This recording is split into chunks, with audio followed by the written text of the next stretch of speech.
The snowstorm would not stop roaring, so I found this elegant hotel. Once stepping foot inside, there was a pale blonde receptionist that looked exhausted.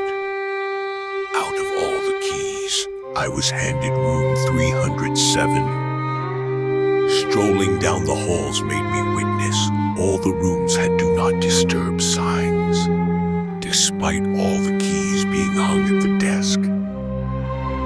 Made it to 307, but the door looked worn. Once opening the door, I was greeted to a sight human bones picked clean and a nightmarish creature. I was too stunned to move, too scared to scream, and too cautious to speak a word. Suddenly, I was pushed in with doors closing behind me, and now I wonder if I can befriend the creature or become its dinner.